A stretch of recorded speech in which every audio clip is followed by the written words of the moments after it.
Good evening, one and all, and welcome along to Season 3, Episode 57 of the UK Dallas Cowboys Fan Club podcast. Tonight I'm joined by Mike and by Graham, and we're going to talk wide receivers in the second and third round. How are we doing, gentlemen? Yeah, not bad. A little bit tired, but dealing with it. What do you expect when you got two kids and one that isn't sleeping? There you go. Graham, how are things? Yeah, anxiety with the off season couldn't be higher. Graham, I love how you just set me up for these things straight away, because literally you logged in there a couple of minutes before we jumped on, and I was saying to Mike, I'm doing something here in the background. So, off season anxiety, right? So far this season, we've signed 7-8 of our own guys back. Mm-hmm. We've got 2 outside free agents. How worried are you both right now? Pretty. I mean, what is not the word I would use. Anxious is more the word I would use, because, like I put up a post in the group. Basically, my opinion of has each position improved, maintained, or downgraded, basically. I like that post. It was good. I liked it. Half of them maintained and the other half downgraded. Yeah. There hasn't been an upgrade. I mean, to my knowledge, you guys might see Washington as an upgrade on Amari Cooper. You may, I'm not gonna beat around the bush. Nope. I don't see an upgraded position at the moment. I mean, obviously that's not taking into account the strides that players could make to their own personal development. I'm not ruling that out. We could have an amazing step forward in CeeDee Lamb or Dak Prescott or number 20 or whoever, but we can't see that. Only they can see that, so we can only go on what we're seeing, basically. Yeah. And that's what I've said before, is that there's a lot of what people are saying about this team, but a lot of it up and down the board, really. You know, when you think of last year's players, how were they going to develop? How did they take the next step? And like I've said before, it was when we had RJ on from Blogging the Boys that you've got a handful of players like DeMarcus Lawrence, Dak Prescott, Zeke, Micah Parsons, certainly, that are just going to be those guys that are, when you say, oh God, I don't know, they can have they could have a losing season, and you say, well, with that collection, that pool of players, just that small collection, you go, no, I don't see it. They're enough to carry you through. Whether they can win the NFC East or get to the playoffs depends really on those middle roster guys develop into the next day. If they develop, then yeah. And like you say, Graham, and I agree with you, you can't attest to it because we're not in the building and we're not coaching them, so we can't see that development. Yeah. Like my question is, and where I was going with this is we've signed 2 outside free agents. We have holes at left guard, we have a hole at right tackle, hole at linebacker. Not convinced about our defensive ends, not convinced about defensive tackles. And we cannot rely on drafting every year. So I went back and had a look at our last 4 drafts. If I asked you how many starters do we have on the team from those 4 drafts, how many players would you say we have? So we include, obviously, including last year's as well, yeah? Yeah. Yeah. I'm going to say 7. Close. I was going to say more like 11. 6. Right, yeah. So our only guaranteed starters from the last 4 classes: Micah Parsons, CeeDee Lamb, Trevon Diggs, Tyler Biadasz, Leighton Van Der Esch, and Dalton Schultz. Now, maybe we could say 7 because Michael Gallup is in that, but Michael Gallup is a question mark, a big question mark heading into the season. I think everyone else is a rotational player. and we need some of those guys. We need the Neville Gallimores of this world, the Kelvin Josephs, the Oso Digizuwas, to jump up and push guys out of their way this season, because if we're going to rely on this incoming draft class to give us the players we need, we are in serious trouble. I mean, but Brian, those names you round off there, if I'm Tyler Biadasz or Leighton Van Der Esch, I'm extremely nervous. Yeah, because I've heard this week, certainly Mike's been an advocate of Lloyd at 24. If Lloyd gets drafted at 24, he steps in, starts day one. Yeah. They could easily draft a centre as a replacement. I mean, one of the things about the offensive line is the unit was bad last year, and we've lost 2 starters from that bad unit. Yeah. The only thing how much worse can it get? Yeah, well, the only thing I will say is the fact that they shipped Lyle Collins tells you 2 things. One, what they thought about Lyle Collins, and also what they think about Terence Steele. And I think of those 2 narratives, the second one overrides the first one. So that they think that Terence Steele is not just a viable option, but a better option for you than Lyle Collins, which is why they shipped him off. But I'm going to throw it back at you, Mike, and I think Graham is going to attest to this as well. If you think Terence Steele is a starter at right tackle, you've already lost your left guard in Connor Williams. Why have you cut Lyle Collins? Why have you not said, let's look at him at left guard? He has played a season at left guard. He had a very good season at left guard. And now we have 2 holes, effectively. Because I don't think Steele is a better football player than him, and I think we've made a mistake. The only thing I would say there is that there was a point in the season where you had both Lyle Collins and Terence Steele healthy and on the field. And even then, and they would have done it, because, you had issues with Connor Williams with the penalties, holding calls. All right, not too bad in the run side of it, or bad in the pass. So then they switched him to Conor McGovern. That still wasn't a good option. And even then, when you had 2 healthy right tackles, they refused to put Collins in there.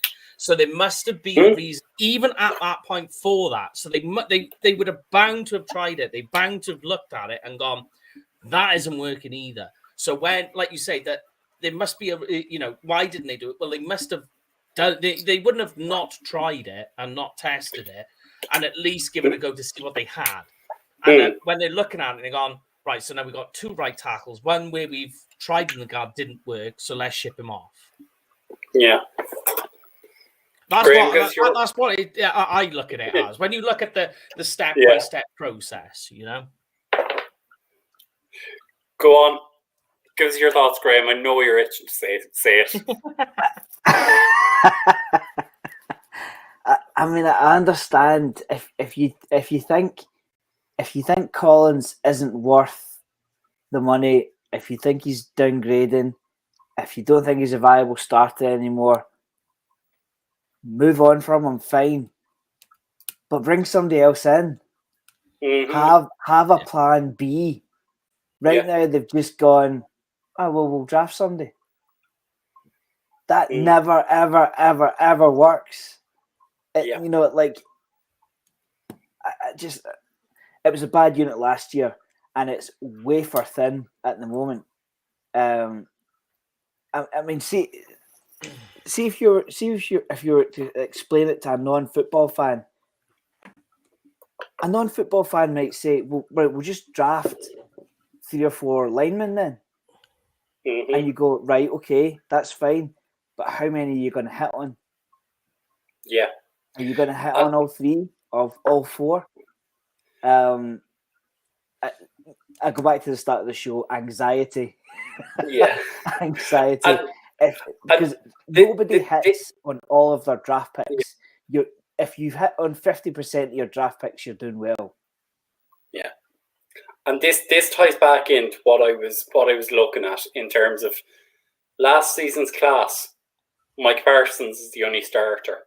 Season before, CeeDee Lamb, Trayvon Diggs, Tyler Biadasz. You know, like that's what you have. So I mean, even if we drafted linemen in the first, second, and third round, there's no guarantee that those 2-3 linemen are going to come in and actually contribute. So why are we sitting on our hands? Like we've 9 picks. Surely they could do something with one of those picks, one of those later round picks, and trade for a veteran of some kind, because you're setting yourself up to fail going into the draft with everybody knowing, oh, Cowboys need line help. And if we try and make a trade in the draft, everyone knows we're trading to get linemen. So why not just do it now? I do think that they need to, at least in free agency, when we had Carl Yeomans on, he said the same thing, that they do need to protect themselves with getting at least a body in, something, especially an inside offensive lineman, just to protect, because they've done it with all the positions that they're weakest on. If you look, so they've gone defensive end with Dante Fowler, wide receiver with James Washington. Neither of them are like, you're going, oh, yes, there we go. We don't need to worry about that in the draft. No, but if you don't end up drafting a wide receiver, or you end up not drafting a pass rusher, you can go into the season with those 2 guys and be like, oh, okay. You know, you're not like excited about it and you're not confident about it, but they're bodies that will get you through games. Yeah. I think they need to do the same with that. Let's see what you make of this theory. I thought it was wild to begin with, but then as the day went on, I saw it on Twitter, and as the day went on, I thought maybe they could. There's a theory. I mean, it's not a very well known theory. I don't think it got a couple of retweets and a couple of likes, but there's a theory that they're leaving all this all this cap space because they're planning to give up next year's 1 to jump back in for somebody. What do you make of that theory? That they're planning to give up next year's 1 and 2, or next year's 1 and this year's 2, to get 2 first rounders from this year? I don't know, because the way that when you look at the guys that they're bringing in to look at, it wouldn't really make. If that was the case, then make your 30 visits the lower down guys. Then don't go for guys that you're not. There's no point in you checking out because they're not going to be there. There's no point in you having Kenyon Green in as a 30 visit. There's no point in going to his pro day. Yeah. But they are. They are. Straight away, I thought the Cowboys are not one for mortgaging the future. No way. I mean, they'll give up a first round pick, but it's for an established player. So that's not really mortgaging the future. That's just betting on somebody you already see. The year when we traded away our first so we could get Amari Cooper, Jerry absolutely detested it. He hated that we did that. He does not like giving up his firsts. I think even at the time during an interview, I think he said something during that. He's like, I'm never doing that again. I'm not giving up a first again. Yeah. I know that that's Jerry talk because he says a lot of I'm never doing that again talk. But, you know, I truly believe that is the case with him. Yeah. And Paul is just adding a point there that we have drafted players we haven't interviewed before. No, of course. Yeah. But, I mean, we could add Conor McGovern to that list.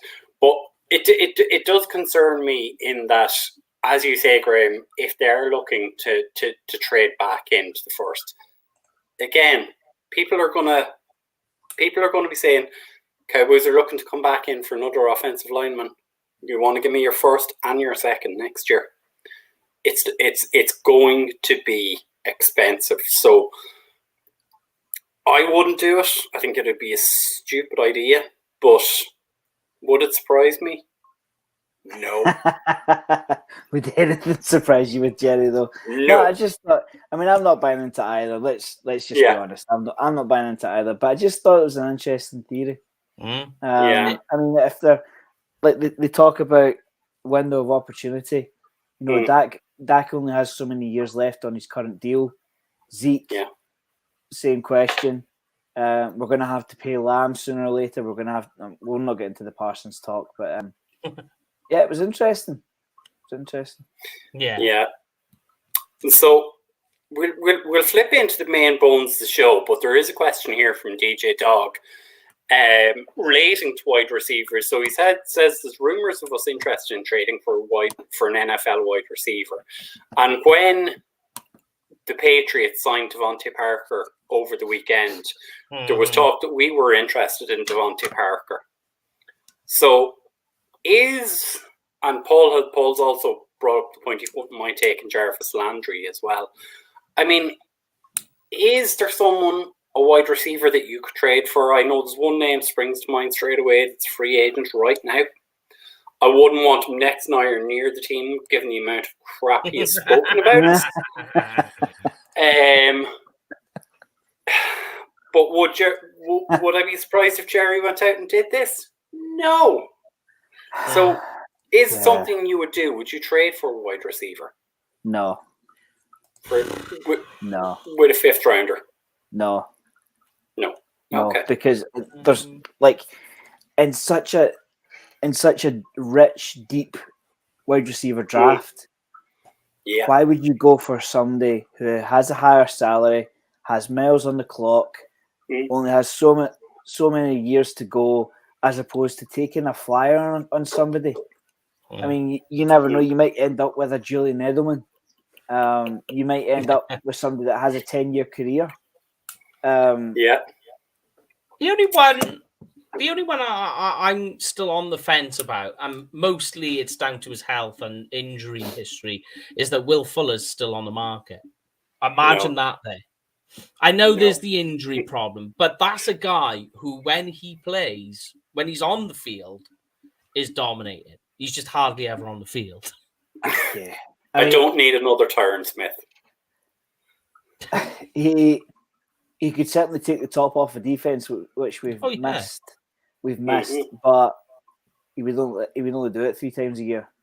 Yeah, I will say. Problem. I will say on the AJ Brown talk, that's been dealt with because they came out and said, there's no chance we are not shopping AJ, and they would be market shopping. I think there would be fire torches and knives and sticks arriving in Seattle if they got rid of Metcalf. Yeah. I mean, if they get rid of Metcalf and Wilson in the same off season, there's going to be trouble in Seattle. Just whilst we're on those two guys, did either of you see the tweet during the week about DK Metcalf's diet? No. No, I'm not buying that. He eats one meal a day and 4 bags of candy. Nah. No. Where is he getting his energy from? He's not. You don't get your energy. Sugar. No. Yeah. And don't forget, this is a guy that, like, when they were in the draft, do you remember? And he came out like he was like, oh, they done a BMI test on him, and he was like 1%, and you're like, nobody's 1% fat. You'd be dead. And then he comes out that his diet is eating sweets. Yeah.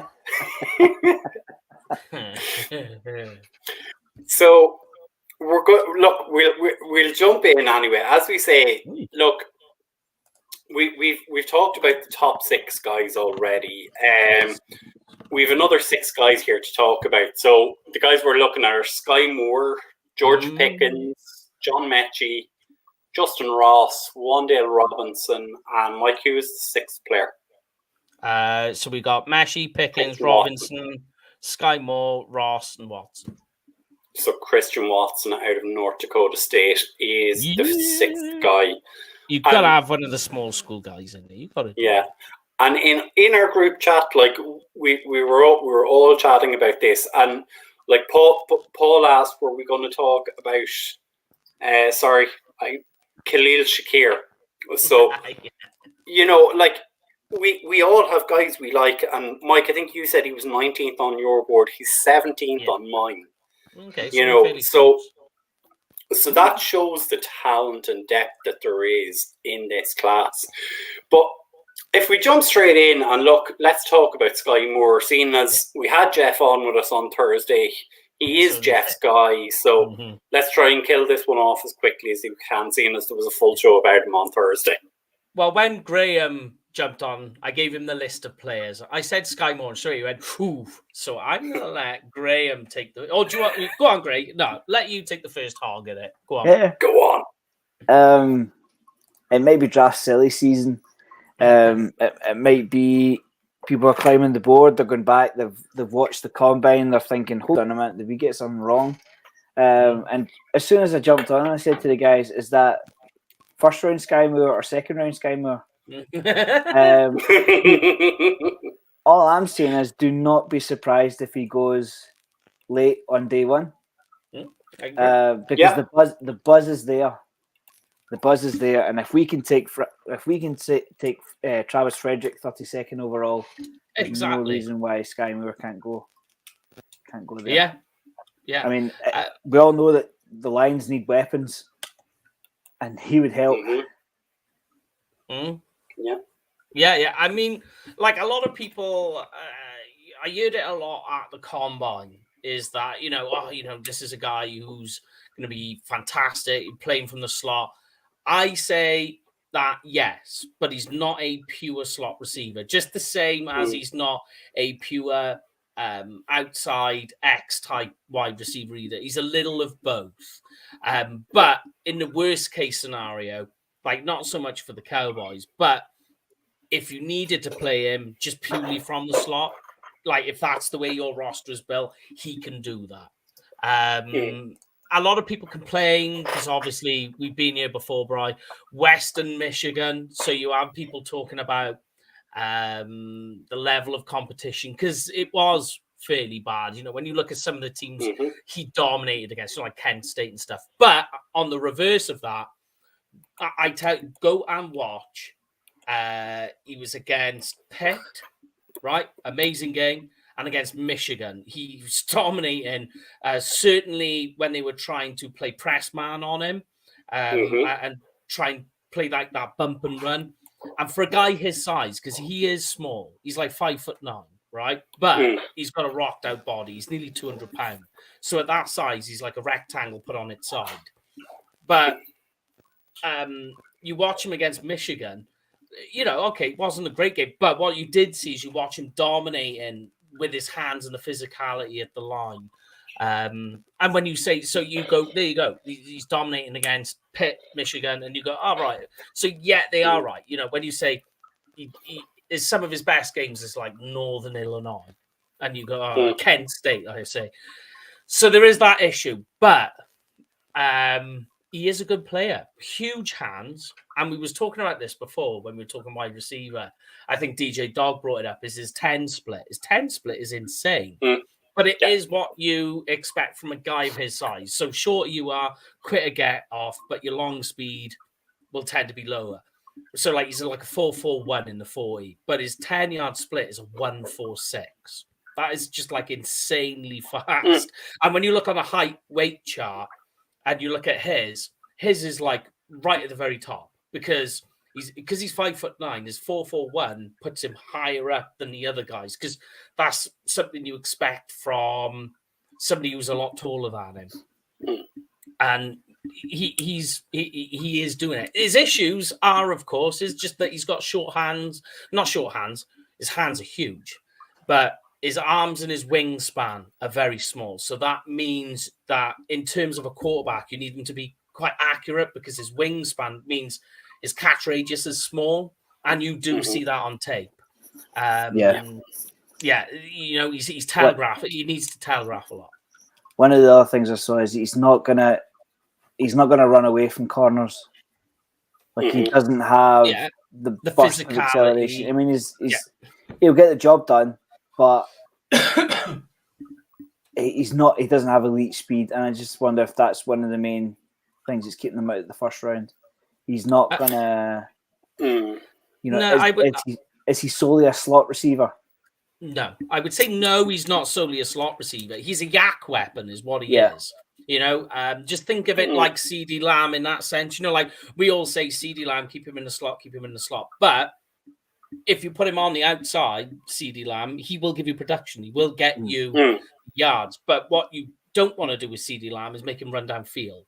You want him to come on crossing routes and try and get onto quick seams and get that ball to him quicker, or maybe even on screen passes. That's probably what you would do with Sky Moore as well. You just want to get the ball to him because he's insanely elusive. It is what that's his biggest trait, is his elusiveness, is that he's nifty, he's shifty, he can get through his gears quickly too, both up and down.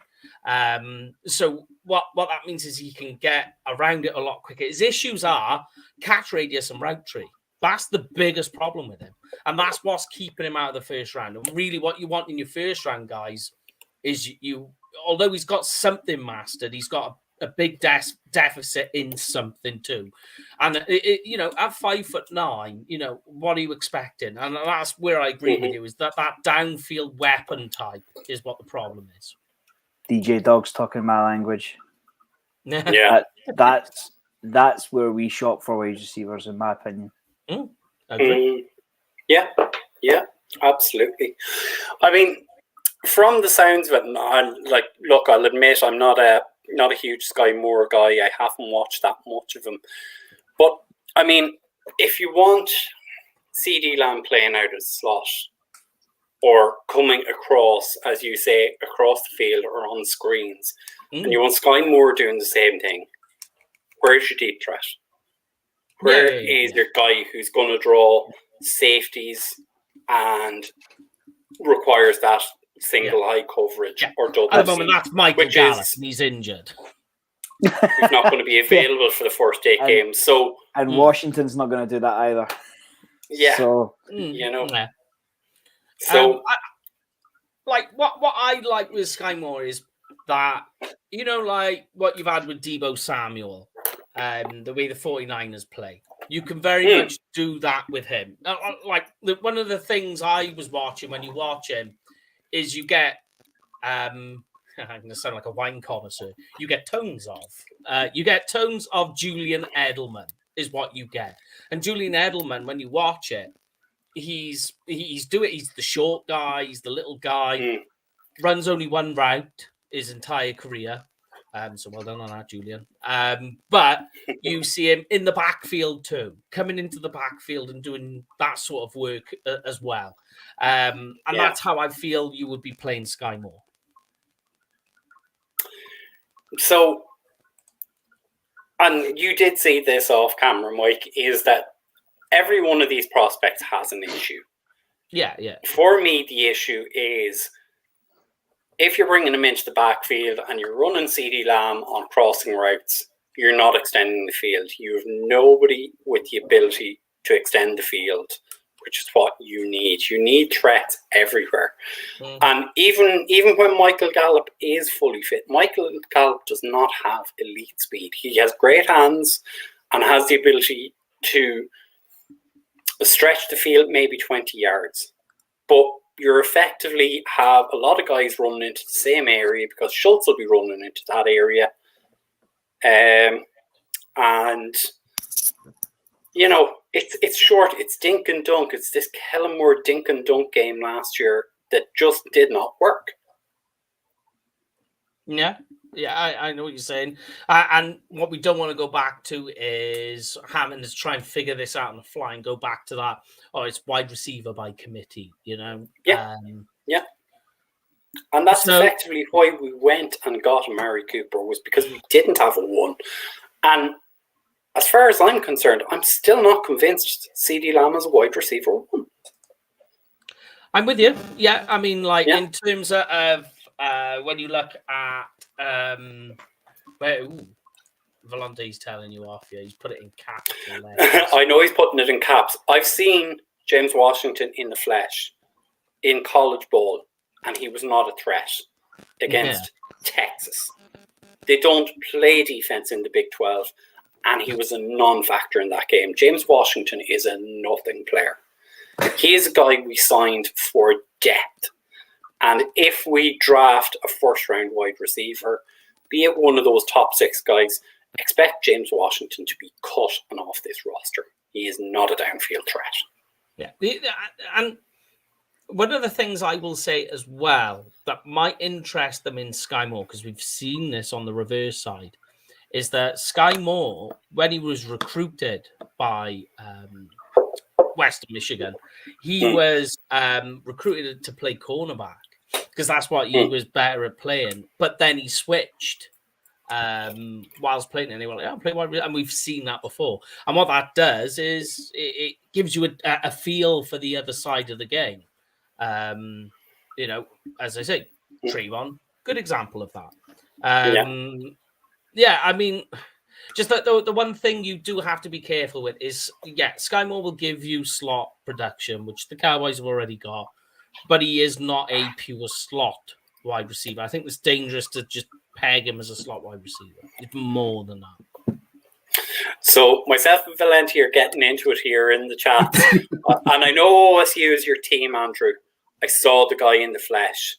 He's not good enough. He's clearly not good enough. He was at Pittsburgh, who throw the ball more than most teams. He was a non-factor in Pittsburgh. He'll be a non-factor in Dallas if he even gets to play. But look, let's move on and let's talk about some of the other guys on this.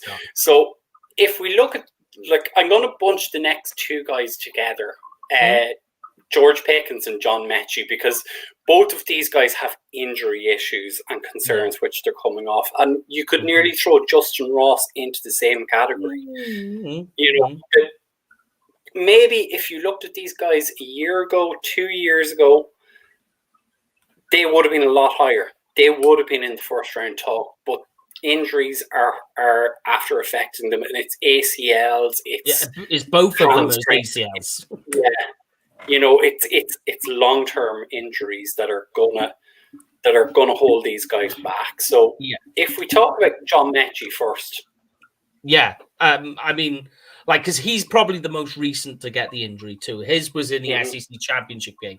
ACL tear, stock plummets, as it would. I don't know. The good thing with Mechie is you have seen, and we've talked about this before, is the year-on-year transition. So he's always got stepping up, right? Now, the other guy we're talking about, Pickens, he's gone the other way. I actually see Pickens, and I know we'll talk about him in a minute, is I see him as the Stingley of the wide receiver group. But yes, agreed. Yeah. So, but with Mechie, that is not so much the case. Is that you're seeing it step by step. But the issue is literally that we're talking. Alabama played 2 more games at the point of when Mechie got his injury.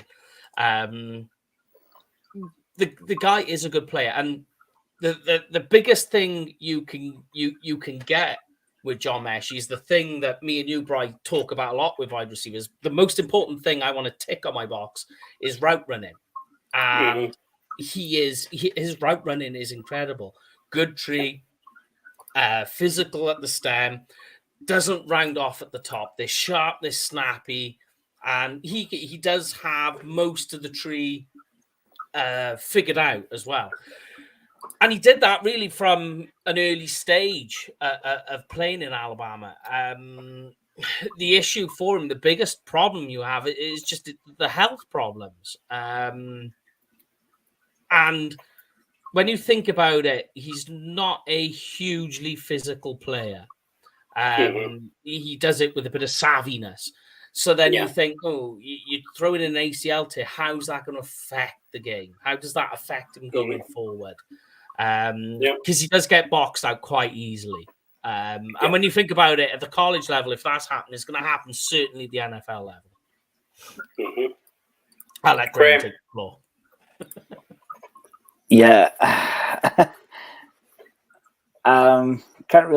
Can't really add much more to that. I mean, what makes seems absolutely right. You know, you have to be polished in the college level, because if you'll come up against weaknesses in the college level, and you're coming up against the creme de month of the NFL every single week. So,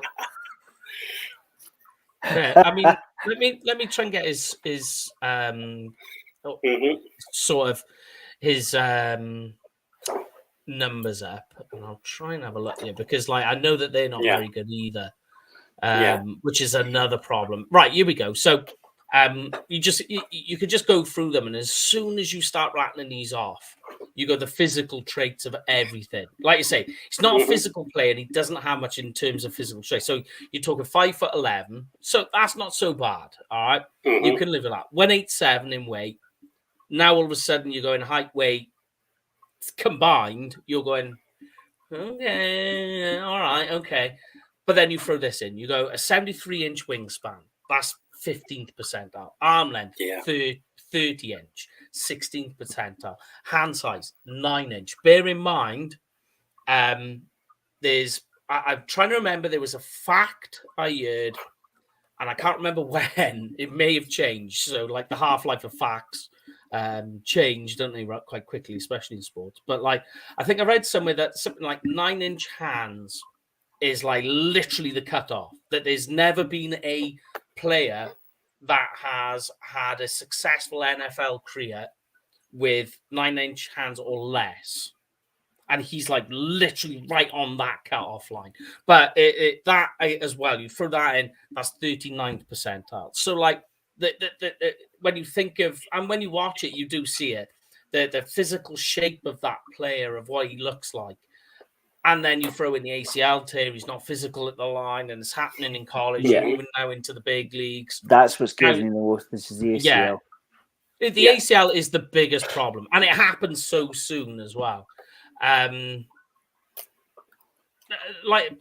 you know, in terms of his release, in terms of his route running, and like I say, when you look at it, like how he is as a playmaker, when you look at his freshman year to this season, it always looks better. It's gotten better. It's looking sharper. It's looking crisper, and there's always been a nice progressive step. So he's got that going for him too.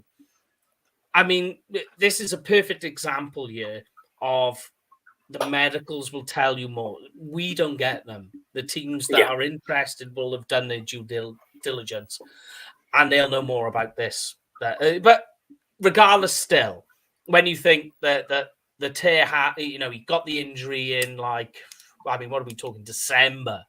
So SEC championship game. So I mean, I mean, you're going to be at best, you're talking that this is a guy coming into his rookie season halfway through the season and trying to catch on. Yeah. Is the problem there not the fact that you also have Michael Gallup, who is coming in midway through the season? You're potentially having lost a whole season. Mike McCarthy's ass is so hot he can't sit down. Yeah, he's not making a pick for the future. What Meshy is a pick for the future. The same as somewhat with Pickens as well, but I've got further issues with Pickens than I do Meshy, which is why Pickens is further down my board than Meshy is. No, agreed. But Meshy he's a decent pick, but he is a pick for the future. And like you say, Mike McCarthy's got hot butts at the moment. And when you got hot butts, you do not want to be taking a pick for the future. None of these picks are going to be picked for the future because he's got hot butts. Yeah, and I'm going to keep saying hot butts. Hot cross butts. It's Easter. There we go. Graham, the other one was further Todd on John Mechie, or will we jump on to George Pickens? No, from a Cowboys perspective, no. I'm with you. What Mike's saying is absolutely right. When now we have enough ACL history Don't need any more. Because at the minute, if the Cowboys were to play this Sunday, we've got CeeDee Lamb, Noah Brown, and James Washington. So we can't really afford a Mechie to Don't forget, there's TJ Vash is still there. Oh, God, Simi Fehoko would start over James Washington. Simi Fehoko as well, of course. Yeah, my bad. But, like, Mike, if you want to jump on to George Pickens, because, as I say, George Pickens, if you were looking at this 2-3 years ago, George Pickens was a first-round talent. Oh, yeah. And as you say, season by season, and it is injury-based, has seen him drop and drop and drop. The guy undoubtedly has talent, but he played his college career with Trevor Lawrence in a dominant Clemson team. And like Pickens, John. As I said, the injuries caught him. Yeah.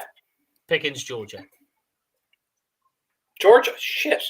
Sorry, I'm thinking just, sorry. You're thinking just lost. Yeah. Don't worry, I got issues with him as well, so we'll strike him as well. But he's as they say, I told you the three guys Justin together. Fields. But it's just the same because he's Justin Fields. So there you go. Yeah. So, George Pickens, take it away. Graham's dropped. Yeah, he's had his say on Sky Moore and he's done. But like I say, he for me is like the Stingley of the wide receiver group. Brilliant freshman year, and you're going, man, this is a guy that could very well go in the first round when you're watching it. Yeah. Freshman year, almost double digit in touchdowns. Looking very good, very crisp. Was taking snaps from the wide, as a wide receiver or a slot receiver, coming inside, doing all that work and moving around quite a bit. And you've seen it was great. Then all of a sudden he has probably his worst season then in 2020. That was just bad. And then last year he's recovering from an ACL injury that he got. And then, but the good thing with Pickens is you don't have to, you can literally go to the last game. You don't need to go very far in terms of tape. Go to the college football Natty, and you go, wow. And he has like literally his career game. And I think I read like literally half of his yards in last season was in one game, which was the championship game. So you think when the lights are the brightest, the pressure's on the most, he's the guy that just went for it. But this is a guy where you need to take a look at and figure out what it is with him. Why was it going wrong? What were the problems? Because he's got ball skills. But in terms of all the wide receivers in this class, Pickens, in terms of ball skills, has the most. He's probably one of the best ex-wide receivers that you can put out there and you'll feel happy. He's going to develop. He's going to move on. It's great. But you just worry about the improvements in his health, and you can see it from season by season that it's never gotten better. It's gotten worse. And you worry about it, There was also another issue. We won't dive too much. There's off-field issues as well. I mean, he violated team rules. He's even got kicked out of a game as well. So there's all these little red flags popping up with him as well. Yeah. You can go and check them out for yourselves. We don't have to talk about them. I don't like. Absolutely. I don't like to drive people through the mud like that. No. And something I did notice as well, a big change that you definitely see, is go and watch his freshman tape and watch the top end speed, right? The straight line speed. You go, very nice. Now go and watch him in his final season. You go, he's slow. So he's definitely lost a lot of speed in that time. Is that down to the ACL? I think so. Injuries are more than anything. Hamstring he had as well. So and you could definitely, you don't even, if you just go and type in a Georgia game on YouTube tonight and you'll find Pickens on there and you'll go, Oh wow, he's got wheels on him. He's moving. You wouldn't say he's an elite speed track type guy, but on the field, play speed, yeah, fine. Top end is brilliant. But then you go and watch him last season, and you just go, yeah, that's he's lost juice. Like he's missing it. One of the game tapes I can't get out of my head. You guys will know who it is. There's one particular snap where he jams the corner, and the corner has to buy a ticket to get back in. Yeah. I mean, folks can go back and watch it in their own time, but basically the corner disappears out of the screen. Who that corner was, I don't know, but he was obviously. I'm trying to think of the color. It might have been a Georgia Tech team when they played Georgia Tech.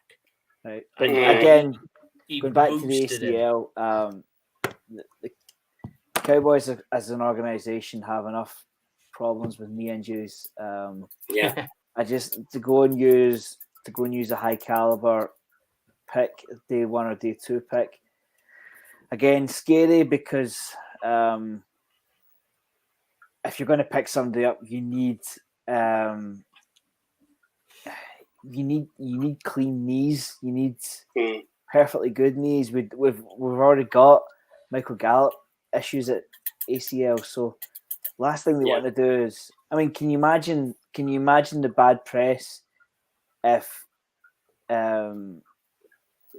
Mechie or Pickens is wearing the star next year and they go down with an ACL? Yeah, but we knew about the ACL. I think McCarthy knew this. The Joneses knew this. Blah blah blah. It's just gonna catch fire. So they have to let's just hope let's just hope they remove that barrier off the end of the field so we don't get a questionable injury type player and he goes and flips the barrier. Because look what that done to Michael Gallup. Yeah. Because I have the last 11 draft history here, and ACL issues are not uncommon in SEC teams. Oh yeah, especially Alabama teams, because it was Jalen Waddle had one last year, wasn't it? That's right. Yeah. And Jalen Waddle hasn't been the same player in the NFL. So would we risk it with Mechie again? I would be staying clear if it's me. The same applies for Pickens. I hate this idea that we pick project players and guys that might be first-round talents, but injuries push them to the second. I'm sick of it. I just want a guy who can contribute, because we need guys who can contribute on the field. As we say, McCarthy's ass is red hot. It's a hot cross bone at the minute. So I don't think we can afford to take Brian. I think with that many holes on offense and defense, we don't have time for another Jalen Smith project. Now, thankfully, Smith hasn't had a recurrence of the injury to my knowledge, and he seems to be over it and good on him. But that's in the past now, and it took us 18 months to get Smith up to speed. Like you're saying, McCarthy does not have that time. He doesn't. Despite having a winning season, I will add that I don't think the seat is necessarily red hot. The seat warmer's on, but I don't think it's. I think you can certainly sit on it. The Sean Payton sideline is another story, but that's for another podcast. I do have something on that for you if you want to talk about that for a second, but go on ahead. Oh, I was just going to stay away from it, to be perfectly honest. No, because I agree with you, Graham. Projects, basically. Like I agree with you. For me, I would say that McCarthy's seat is not red hot. It's lukewarm for me, but it's red hot because the window is closing. I think this is the last year of our window, because if we don't get it done this year, you have to look at rebuilding the line, because Tyron will miss time. Zach is an all-pro. He is a Hall of Famer. He's a first ballot Hall of Famer for me. But how much longer can we hold on to a guy like that? And that's why I think if things don't go well this season, I think they will cut and run on McCarthy, and I think it would be unfair. I don't want this to fall into the Mike McCarthy show, because I know we're doing wide receivers, but yes, we are, Marcus. Okay, Mike, we're going to trade away your number one receiver. We're going to trade away your old right tackle. Yeah, we're not going to give you any offensive line help in free agency. We're not going to re-sign one of your defensive ends. But we still expect you to get to the Super Bowl. Yeah. Do you get what I mean? Like, I just, it doesn't add up to me. And here's the crazy part. I don't want to put the fear in you guys, but here's a crazy one to think about. Think about now, like Zach Martin, right? With clearly one of the best guards in the NFL, right? Certainly, you could easy, yeah. You can make a very good argument on that, right? But think about this: he's getting to the wrong side of 30, so he's coming towards the end. I know, not to put the fear in you, and think about that line without Zach Martin. Yeah. Now your stomach turns. Yeah. Rich has just spilt his coffee. But I get what you're saying, Mike. Blew very close to Mike's house. I get what you're saying. It's scary. Yeah, it's scary. Yeah. Like I think this kind of tees up what DJ Dog said here, is that we get Zion Johnson or Kenyon Green in the first. You go for the Ohio State tackle. I think that's Taylor Munford, is it? He's talking about, Mike. It could be. And then you go for a wide receiver in the third or later. I think that would be a smart strategy. That sounds good to me, but he's not about Evan Neal, probably. Actually, is that? Did you say Alabama? No, Ohio State. Oh, Ohio State. Sorry. I am tired. I think it's Taylor Munford and Petit. Remember, this is Jerry Jones. Petit Freer. Yeah, this is Jerry Jones we're talking about, and guards and tackles don't make splashes. Wide receivers make splashes. But then you say that he went through a run of Tyron Smith, Travis Frederick, Zach Martin. He did. So he will do it. He will if the guy's there. He'll pull it, and we've seen it, on in a short succession of seasons where he did it too. When you think of when Tyron Smith and Zach Martin got picked, there weren't that many seasons between them all. But another thing Smith was 2010, then 13 and 14 was Frederick and Martin, wasn't it? Yeah. But another thing I've been considering, is that they've moved on from Cooper. Would it not be just like the Joneses to say, yeah, we've moved on from Cooper, but we got you the best wide receiver in the draft for a sixth of the money. How good are we? Do you get what I'm saying? I do, yeah. I do. But again, it's not much use if Dak's nice white jersey ends up black after every game. I mean, if they don't protect him, we're going to be right back to square one. Yeah. Yeah. All right. Who's the next wide receiver, Brian? Justin Ross. And actually, I think we can wrap Justin Ross in record time and say, similar to Pickens, downward trending graft, injury issues, played with a good quarterback, and has injury concerns. Anything else? I mean, the trouble with Justin Ross is that, and I'm not saying this to be like fanboyish or cruel or anything, is that he plays at Clemson, right? And you go, well, what's wrong with that?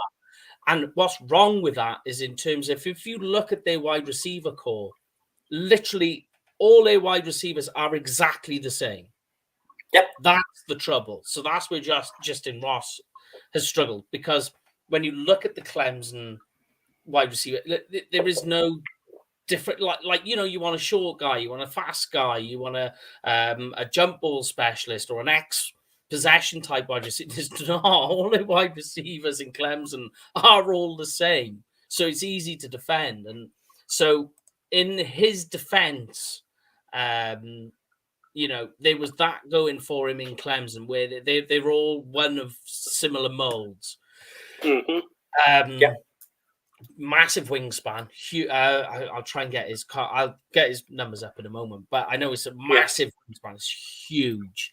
And for a guy his size as well, he can switch directions really, really well. So that opens up the route tree, obviously. But as you say, this is what's crazy with this guy. Injury is a history as well. The big one, the big injury he had was on his spine. He had to have spinal surgery. So, Go on, G. The three flags for me is that he only participated in the bench press at the combine. I get his numbers up. He didn't do anything else. Missed the whole of the 2020 season, if I'm right. Yeah. So you're really talking about. Oh, and he had a foot injury. In 2021. So I bring up his entire because I write all the players' injuries down. You're pretty much judging the 2019 tape, and that's not good. We've got in total, right? This is a hell of a list: shoulder, spinal surgery, concussion, foot, knee. Yeah, I'm out. There's not many body parts left. I mean, there's no elbow or wrist or thumb. It's all core body. It's mad. I mean, that sounds like Tony Romo's injury yesterday, and the guy hasn't played a snap yet. It is crazy. Like height, weight, you can live with. It's not an issue, so fine. You live with it. Arm length, wingspan is an issue. Not an issue, but the arm length is an issue, but the wingspan in terms of his catch radius is really good. He managed to make up for it in that way. And he's good in terms of, like high pointing the ball. The wingspan, as I say, although it doesn't measure up well, he manages it well. So it creates large windows for players to throw into. But as you say, Greg, at the combine, and this ties in nicely with what his biggest weakness is he only did the bench press and he only yanked 11 out. Which is like 20th percentile. It's not good at all. And his biggest weakness, his biggest problem is physicality. So he is limited in his explosiveness, and he's limited in terms of being able to break away from corners at the line. And you see that. And the bench press very much proves what you're watching. Yeah. I mean, the combine was so important for him. It was so important for him to say to scouts, my name is Justin Ross and you have missed me. You have not evaluated me properly. He gave no indication at the combine. I don't know his pro day off the top of my head, but the combine was so important to him, and he wasn't there. Yeah. His biggest issue is simply that he plays wide receiver at Clemson.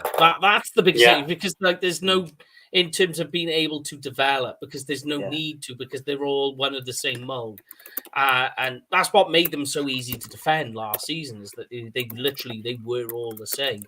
If I was to give you around 6th or 7th, maybe. I'll tell you now, my wide receiver 14, and I've given him a cheat grade of 3-4. I mean, I think he's a special teamer.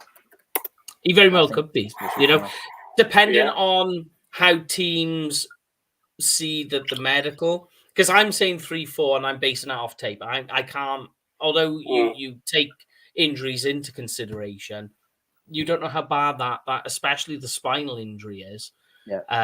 The concussions, when you total all of them in, what effect has that had? Imagine the doctors up and down the league that have said to their head coaches, do not touch. That something will fall apart quickly.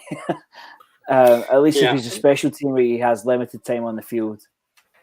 Yeah, I mean, he's very much Jacoby Myers is a good way to put him when he is playing. He is that type of guy.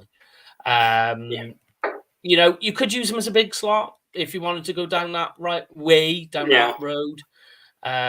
So then you create them crazy little mismatches that seem to be going that way in the NFL. But yeah, like I say, what he really needed to do, like I say, we agree with Graham, is he needed to show he could be, especially in his weight class of wide receivers, that he could manhandle and be physical, because you don't see it on tape, and you didn't see that. He's 6'4". He's not big, physical. It's a big body. Yeah, and he's got the weight too. Here's the concern, Mike, right? Again, you mentioned slot receiver. So in the same breath as we said about Sky Moore and CeeDee Lamb doing similar things, and Dalton Schultz and Gallup, you're still doing the same thing. You're putting a guy in there who's not going to get you what you really need. And if you're sending that guy across the middle in the NFL, you're inviting him to be killed, because linebackers will line him up and will absolutely lay the wood on him. So I would personally nearly take him off my board at this stage. There's just too many red flags, too many concerns. Yeah, there are a lot of red flags there. Yeah. So I think we have thoroughly deflated everybody. But we are going to raise you back up, because when myself and Mike were talking about this at the weekend, we put names down. We always pick 6 names, and I put down 7. And Mike was there like, oh, we have to talk about this guy. And we said, we might have to talk about 7 or 8 guys. So we're going to bring you back up and raise you back up, because this guy is one of Mike's pet cats. So I'm going to throw it straight over to you, Graham. Wan'Dale Robinson. I'll leave Mike waiting.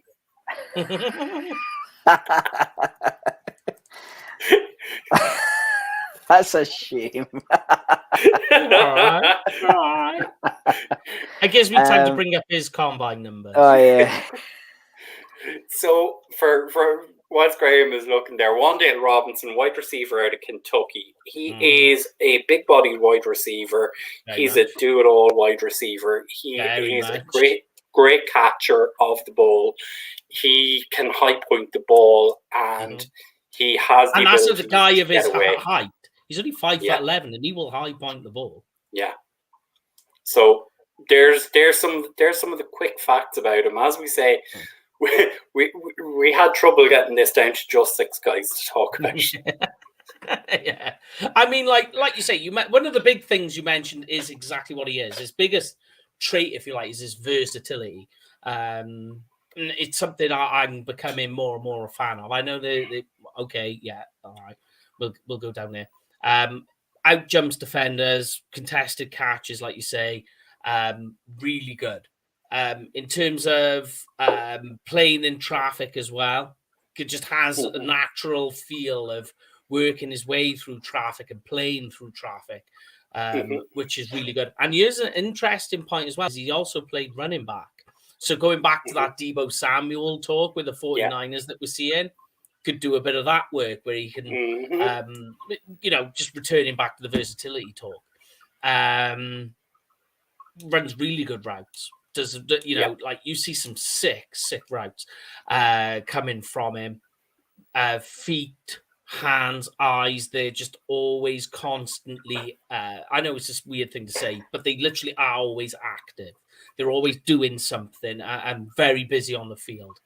The biggest issue, because you look at everything with Wan'Dale and you go, yeah, everything he's doing is ticking boxes, and you love it.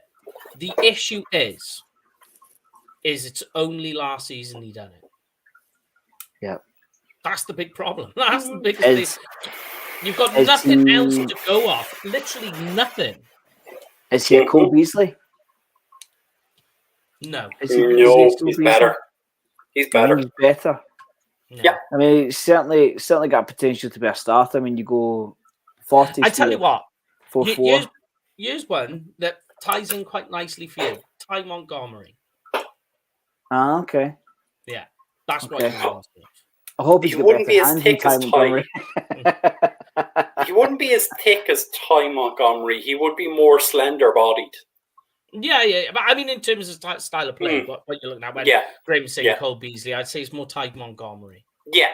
That's what fair. you're looking at. I did bring up his numbers. So obviously, height weight issue. Now you straight away you hit the first problems of what you have with Wande, and that is arm length and wingspan. And I know I mentioned before, but it doesn't even register, right? It's that small. It's that much of an issue for him. So his wingspan and his arm length both in 0%. They are that small, right? Although he high points the ball, he's doing it with so he's got a 118 in his broad jump, which is not great, but given his height is okay. You can live with it.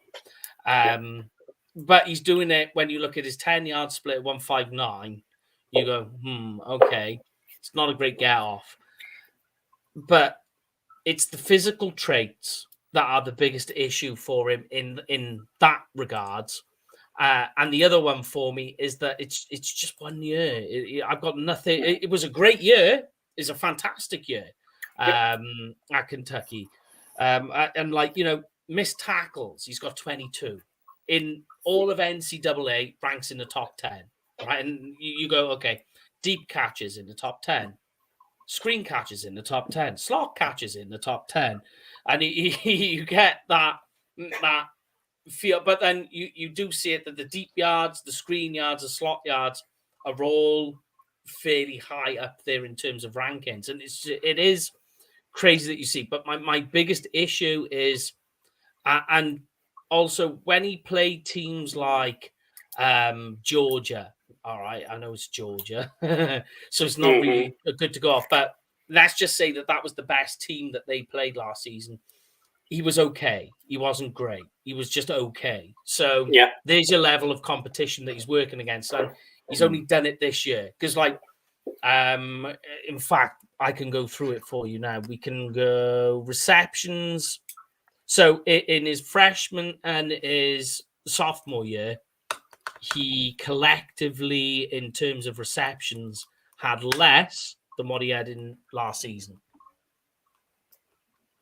So in 2 seasons, he had less receptions than he did in 1, which is last season. That's what I mean, that you haven't seen it. And then touchdowns in those 2 seasons, 3 touchdowns. Then last season, 7. So he's doubled it in 1 year. So it's more of a case of that, because you always want to see that upward spiral, the upward progression. You haven't got that with Robinson. You've just got this 1 year, this way, and we've seen it where people, we've seen it before, where there are quarterbacks that do it for 1 season, and everybody wants to say he's a first-round quarterback. Happened last year. Like you get a 1 year wonder, and suddenly he's so you can't. You need to. Especially for the first round types, even day 2 types as well, because I wouldn't say he's a day 2 type, is that you just want to see a level of consistent performance and it getting better with each season. And you haven't got that.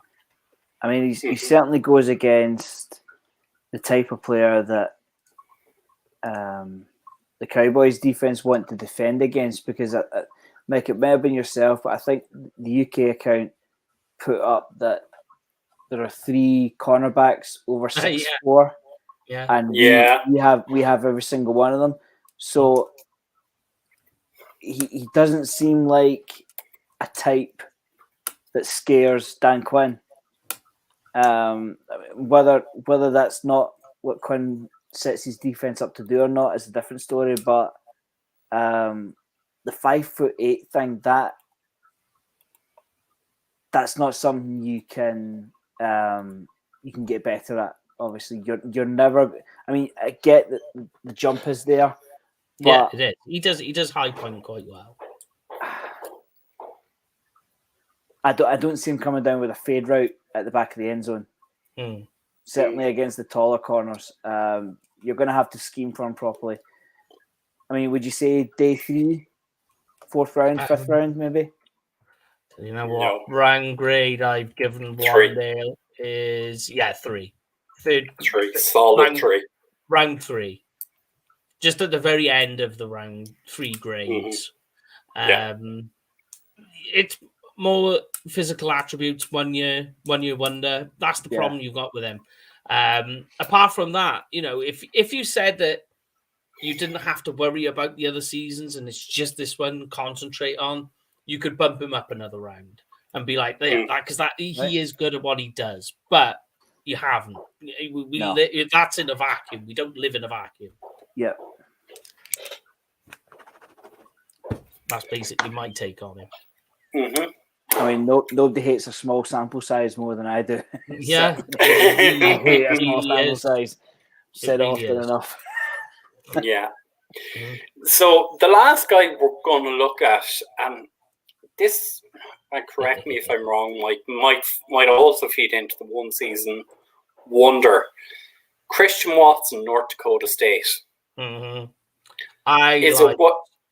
Is a wide receiver who's been climbing up the boards consistently for the last couple of months and has been growing at all stages. So if you want to give us your thoughts there. Yeah, I know what you say, and as well FCS. So you got to think of the level of play. Playing cornerbacks that are, they're off doing other jobs as well, and then coming in to play games on a Saturday. But they're not quite doctors, dentists, accountants, and all that kind of stuff. Yeah. A great season last season again. Slightly, I would say, different with Robinson because his freshman year wasn't so bad. You were like, okay, especially FCS level, you'd want to see more. Even when you talk about this season, you want to see more. But there is that. But the climb more than anything, you just need to go and look at the car. He literally is one of the guys that did the most to help himself out in the combine. And I'll go through it and you'll just be like blown away by it all. So height, weight is totally fine, 6'4", 208, and you go, okay. Wingspan, arm length is in the top 60th percentile. So you go, okay, hand size the same. So then you go 10-yard split of 146, right? Yeah. Now at 6'4" and 208 pounds, that 10-yard split is just like, you're like, I don't even know what to do with that. And then he runs a 4.36. Now there was a lot of people running the 4.3s at wide receiver. This was one of the guys. But he finishes it off with a broad jump of 136. So he's not that far off a certain cornerback that used to play for the Cowboys, and a vert of 38.5. These are all in the 90th. All those numbers I gave you are 90 plus percentile. Easy. Yeah. Some of them in 98, 97s. So that's the reason for the climb. And so then people start looking at the tape and start putting it all together. I do like Watson a lot. Good Senior Bowl as well. DJ agrees with you. Yeah, he went to the Senior Bowl, helped himself out massively there as well. FCS again, like with Trevor Penning was a guy that cropped up. Watson is the same as that. That at the FCS comes in, so he's up against top tier, play, if you like, that's going into the draft, and he plays absolutely fine. There was no issues there. He just carried on playing. The only issue I would say is his deep ball catching. Yeah, that he's not a handsy guy. He likes to try and play to his chest. I'm not a big fan of that, because that obviously shows you issues of catching, of hands, all the rest of it. In terms of on the deep ball, tracking, absolutely great. Can find it and keep his eye, locate it. And because he's got the height, the weight, the speed, the explosiveness to get deep, which is important. And because he is, as we say, he's fat, he's rapid. That some, especially at that size, you can lose track of where you are and where the ball is and where the defenders are. But he doesn't. He keeps locating and being able to find it. And contested catch, not a problem either. He does all of that. But yeah, I mean, it's a bit of a funny one with Watson because again, you're looking at the physical and the combine testing numbers, and you're like, wow. And then you see that he's playing FCS level and he's doing fine, he's doing all right. The issue that he's not like with Trevor Penning, as we mentioned, is that he's just not as dominating in his position as Penning is. That you want to see him be that over. We mentioned it before. The over competitive dad playing his kids. He's not quite that. He's not quite there. Yeah, very true. I did want to talk to you about. You've been doing Mike's Monday mock draft. Oh yeah, yeah. I'm just trying to pull it up here. Yes, and I just got it. So you've done this for the last 2 weeks, and obviously last week you took. It was Kenyon Green. First one, and then last week's one or yesterday's one. Yesterday was Devon Lloyd. Devon Lloyd. Yeah. Just with some slight changes earlier on in the draft, mixes it up a bit. Yeah. So, given that the guys you drafted after this were Traylon Burks, Boye Maffey, Jameson Williams, Kenyon Green, Travis Jones, Sky Moore, Bernhard Raymond, and Nakobe Dean. I know. So, what was the thinking behind going with Devon Lloyd? Because I mean, I think a couple of weeks ago we indicated that Nakobe Dean would be the better pick, linebacker of choice. Yeah, 100%. The only thing I was thinking with the Devon Lloyd is he, unlike Nakobe Dean, Devon Lloyd will give you, and it kind of kills two birds with one stone with Devon Lloyd with that particular pick if he's there. And this is obviously is that he gives you sack production and a lot of it. Yeah. When you think you pair him with Micah Parsons, that's a killer. That's a killer duo, if you like. But if I was in the war room and I was really doing it, I would take Nakobe Dean over Devon Lloyd. Yeah. So, Graham, have you any thoughts on Christian Watson as a wide receiver, or Christian Watson? or shall we wrap it up?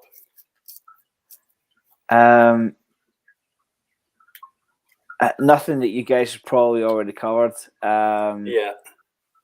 No, let's just wrap it, because to be honest, I've probably been over all grind, to be perfectly honest. No, that's totally fair.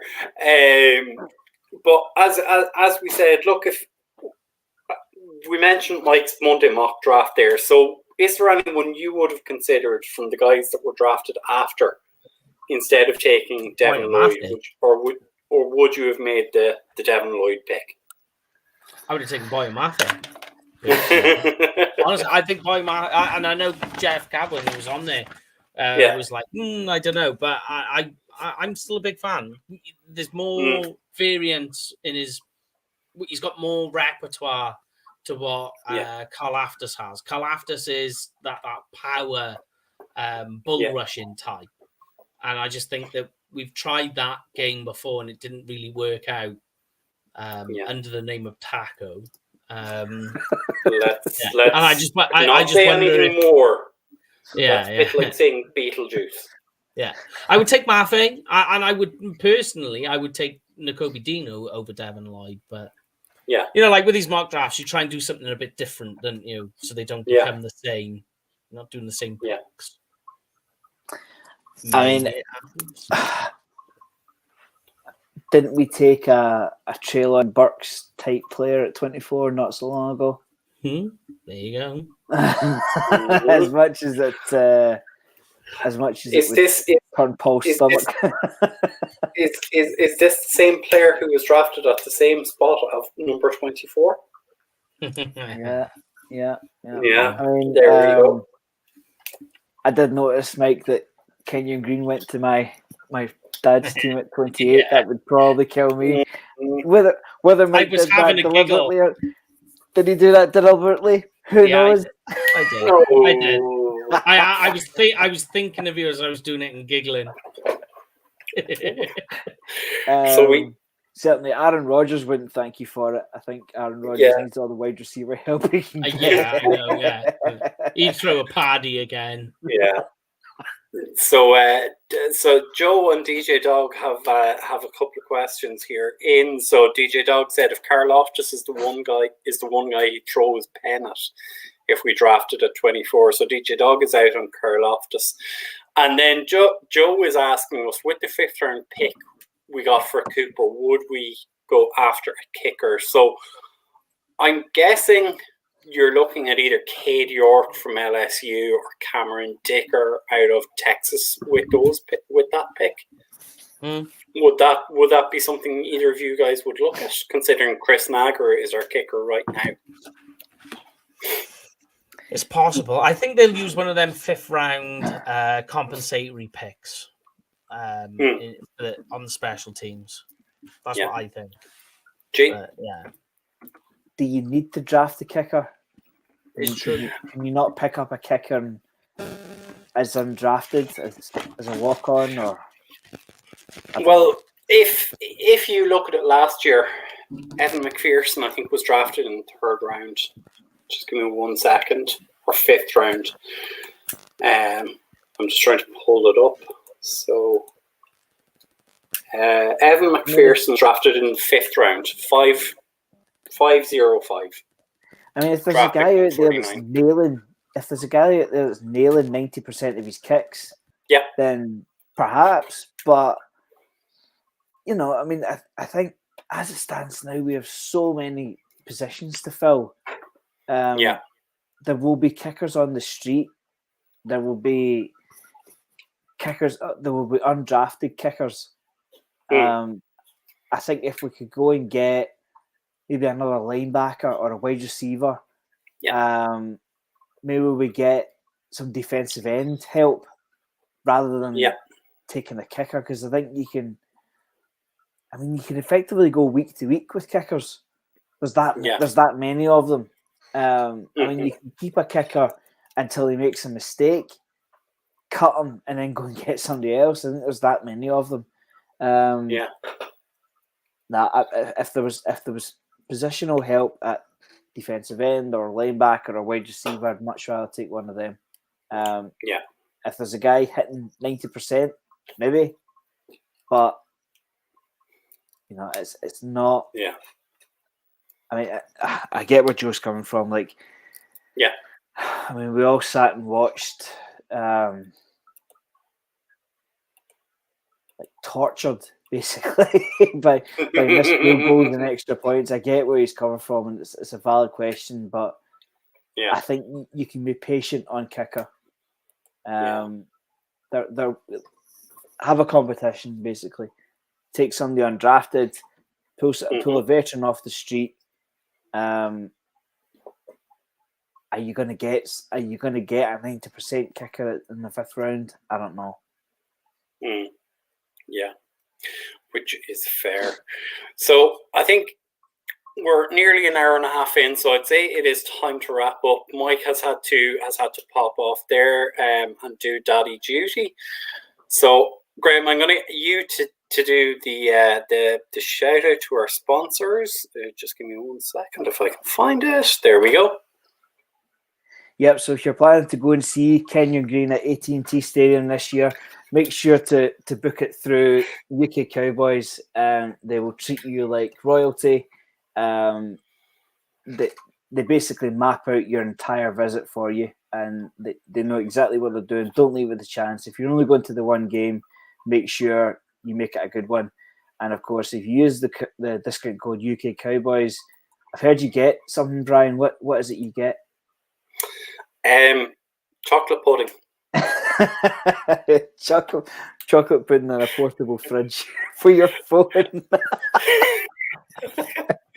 Poor Rich Jones still has not recovered from that. But as he would say, don't be a clown. Get free stuff.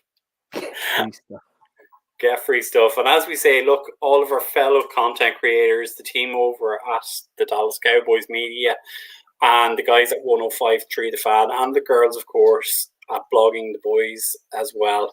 So make sure to give them a follow. I believe Mike is back on Thursday night with Dave Hellman to discuss the draft a little bit further. But from me, it is a good night. And I'll pass over to you, Graham, to say. I just wonder what number Kenyon Green will wear. That's all. He's not wearing 2 or 3. I know that. 53 is of it. 52 is available. Paul was kicking off in the group about that. So, good night from us, folks. See you next time.